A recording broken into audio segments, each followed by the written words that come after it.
dashur teleshikues, ju përshëndes. Po fillojmë edicionin e lajmeve në televizionin 4+. Kuvendi diskutoi sot rezolutën për integrimin e Shqipërisë në Bashkimin Evropian. Seanca nisi me debate mes mazhorancës dhe opozitës lidhur me procesin e integrimit. Në kuvend po zhvillohet seanca plenare ku në fokus është drafti final i rezolutës së Bashkimit Evropian për procesin e antarësimit të Shqipërisë në BE. Kryetari i Komisionit për Evropën dhe Punët e Jashtme, Igli Hasani, lexoi në sallën e kuvendit projekt rezolutën për integrimin evropian të Shqipërisë, duke theksuar rëndësinë e bashkëpunimit politik në funksion të avancimit të negociatave me Bashkimin Evropian. Duke shprehur vlerësimin për mbështetjen e vazhdueshme dhe të gjithanshme strategjike dhe financiare të Bashkimit Evropian për Shqipërinë, Kuvendi i Republikës së Shqipërisë angazhohet të forcojë në tërësi dhe në mënyrë të drejtë për drejtë rolin e tij në përshpejtimin e procesit të antarësimit të Republikës së Shqipërisë në Bashkimin Evropian. Të ushtrojë në mënyrë të plotë dhe efikase funksionin ligjbërës dhe mbikëqyrës për procesin e antarësimit të Bashkimit Evropian, duke garantuar cilësinë e legjislacionit për afrimin me akin e BE-s dhe zbatimin e tij konkret në praktikë. Të forcojë kontrollin parlamentar ndaj pushtetit ekzekutiv, institucioneve dhe agjensive të pavarura, duke respektuar parimin kushtetues të ndarjes dhe balancimit mes pushteteve, duke rritur transparencën, auditimin dhe llogaridhënien. Të thellojë angazhimin e përbashkët me qytetarët, grupet e interesit dhe aktorë tjerë të shoqërisë, me qëllim njohjen dhe gjithëpërfshirjen në procesin e antarësimit në Bashkimin Evropian. Seanca është shoqëruar me debate dhe replika të forta që në nisje të saj. Kreu i Partisë Demokratike Sali Berisha dhe deputetja e Partisë Socialiste Elisa Spiropali shkëmbyen akuza dhe kundërakuza lidhur me procesin e integrimit, përgjegjësitë politike dhe klimën parlamentare. Paraqisti një raport para parlamentit që nuk guxoni ta lexoni dhe vendosni në mënyrë antikushtetuese që raporti të mos lexohet, që qytetarët të mos dinë, të mos njihen me marrështrimet tuaja. Nuk ka akt më jo serioz. Nuk ka akt, prandaj kërkoj të tërhiqet me një raporti. Si ka mundësi që ajo e quhen pallosh i gjatë dhe ai bën gjithçka për ta mbrojtur, kurse ti e quhen Skënderbeg dhe të flak. Sali je i pabesueshëm, sepse njëkohësisht je edhe denoncuesi më i madh edhe garantuesi më i madh i sistemit. Kështu që kur të çlirosh sistemin, kur të çlirosh partinë, kur të çlirosh opozitën, mund të flasim këtu dhe ndoshta terma doktor do të ngjisin më shumë. Debate pati edhe mes deputetëve të Partisë Socialiste kur Ulsi Manja ka kërkuar fjalën për replik pas fjalës së kreut të PD-s Sali Berisha me pretendimin se ju përmend emri prej kryedemokratit, por kryetari i kuvendit Peleshi ka refuzuar. Unë nuk jam Niko. Ju lutem.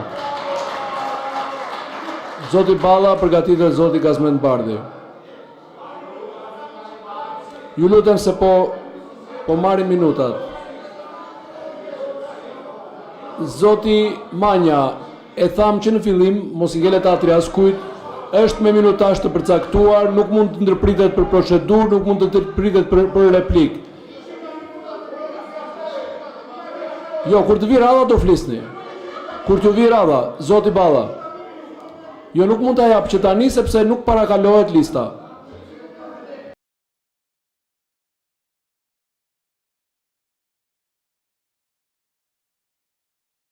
Arrestohet në Amerikë pas gati 30 vitesh Arati Sokol Hoxha, që akuzohet për 3 vrasje, 2 në Patos dhe 1 në Belgjik. Pas afro 3 dekadash në Arati, autoritetet amerikane kanë arrestuar në shtetin e Ohajos Sokol Hoxhën, një nga personat më të kërkuar nga drejtësia shqiptare dhe belge.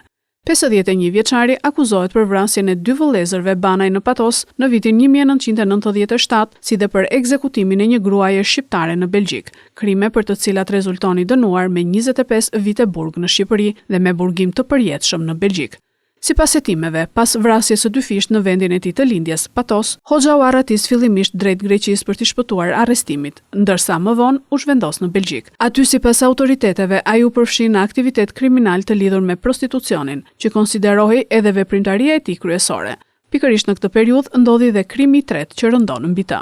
Hetimet belge tregojnë se Hoxha kishte inskenuar një martesë me Brunilda Dervishin, me qëllim shfrytëzimin e saj për prostitucion.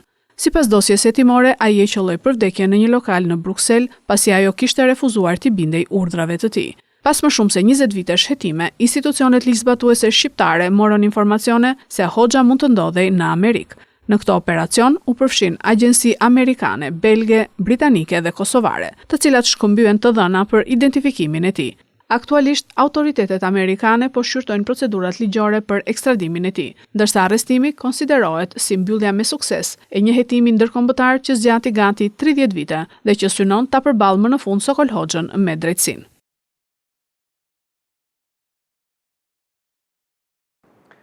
Ministri Karakaçi njofton subvencionimin e shoqërive të transportit publik me 50 lekë për litër naftë për periudhën mars-maj. Shoqëritë kërkojnë zgjatjen deri në shtator të periudhës të përfitimit të kompensimit. Rritja e çmimeve të karburanteve që prej nisjes së konfliktit në Iran vijon të rëndojë financat e operatorëve të transportit publik në vend. Edhe pse qeveria miratoi një skem kompensimi prej 50 lekësh për litër naftë për periudhën mars-maj, shoqatat e transportit thonë se kjo mas nuk mjafton për të përballuar kostot e larta të operimit. Para rreth një muaj ne jemi ulur me shoqatat e transportit, si dhe me përfaqësues të bashkive, bashkë me Ministrinë e Ekonomisë, dhe jemi ulur në tryezë dhe kemi dëgjuar gjitha shqetësimet dhe problematikat e tyre. Në atë kohë ne dhamë fjalën që do kishim një masë subvencionuese, siç kishim edhe në kohën e vitit 2022, dhe konkretisht sot e kemi miratuar që bëhet fjalë për një kompensim në masën 50 lekë për litër për gjitha shoqëritë e transportit publik, të transportit qytetës, ndër qytetës dhe rreth qytetës, dhe po ashtu një lajm i mirë tjetër që përsëri ne u angazhuam në ato takime që kemi bërë me gjitha grupet e interesit të transportit, është që këtë masë subvencionuese do e fillojmë që në muajin mars, kur kishim dhe fillimin e efekteve të krizës. Shoqata e transportit publik i ka drejtuar një kërkesë zyrtare qeverisë dhe ministrive përgjegjëse për zgjatjen edhe me 3 muaj të skemës së kompensimit, konkretisht për periudhën korrik shtator. Operatorët paralajmërojnë se pa mbështetje shtesë, shumë kompani rrezikojnë të futen në vështirësi serioze financiare. Ata rikujtojnë se me 1 prill zhvilluan një takim me Ministren e Ekonomisë Delina Ibrahimaj, ku kërkuan rikthimin e skemës së vitit 2022, kur për shkak të krizës së çmimeve, operatorët përfituan kompensim prej 100 lekësh për litër për një periudhë 6 mujore. Mosplotësimi i kërkesave solli edhe reagimin e operatorëve, të cilët për 2 ditë reduktuan ndjeshëm shërbimin e transportit urban në Tiranë dhe qytete të tjera të vendit, duke ulur numrin e autobusëve në qarkullim deri në 60%, çka shkaktoi vështirësi për qytetarët. Shqipëria garon sonte në skenën e Eurovisionit për finalen me këngën Nan, performuar nga këngëtari Alice. Mbrëmja e sotme sjell emocionet e gjysmëfinales së dytë të Eurovision 2026, ku 15 shtete do të konkurrojnë për 10 vendet e fundit në finalen e madhe të së shtunës. Shqipëria, që përfaqësohet nga Alice me këngën Nan, do të ngjitet e 13-ta në skenë. Në këtë gjysmëfinale, favorit për kualifikim konsiderohen Danimarka dhe Australia, ndërsa pritshmëritë të larta ka edhe për Rumaninë e Ukrainën. Agjensitë e basteve veçojnë gjithashtu Azerbajxhanin, Luksemburgun, Armeninë dhe Zvicrën si vende me shanse për të siguruar finalen.